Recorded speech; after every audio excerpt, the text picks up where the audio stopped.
शख्स तू जान है हमारी.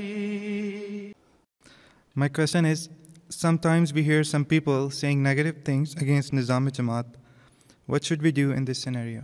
You see, first thing is that office bearers should reform themselves to see their inner self.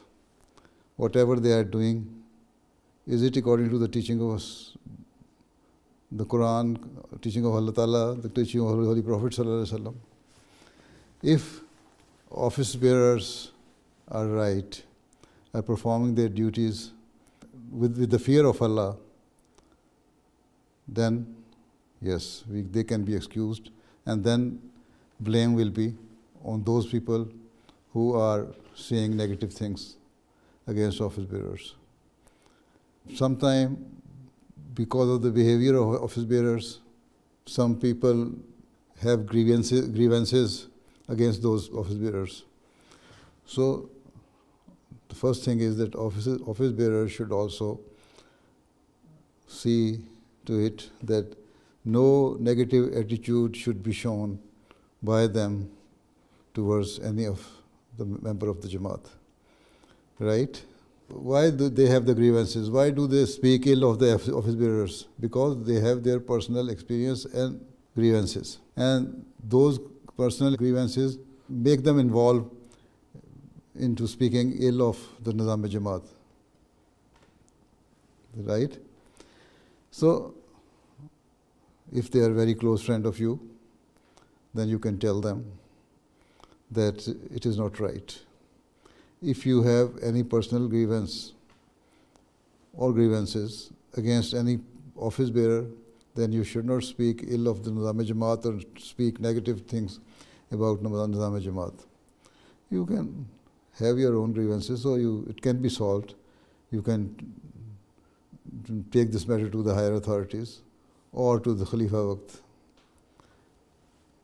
And if even then they do not try to stop, or they insist that no, we shall keep on doing this thing, then pray for them and leave their company for some time, so they realize that what they were doing was wrong, and it has caused one of their close friends to leave them.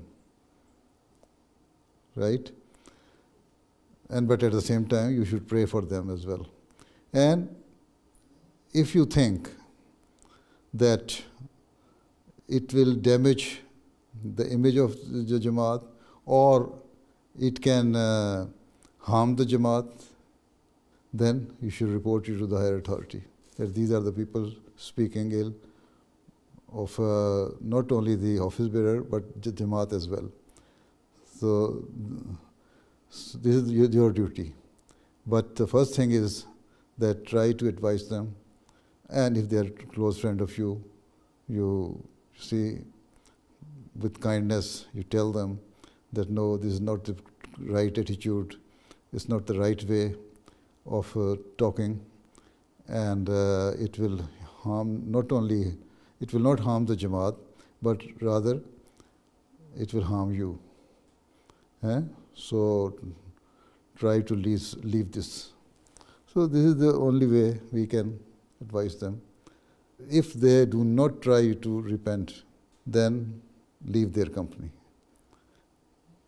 But at the same time, not only leave them, but pray for them as well. Right? That Allah Ta'ala save them from going astray. Right?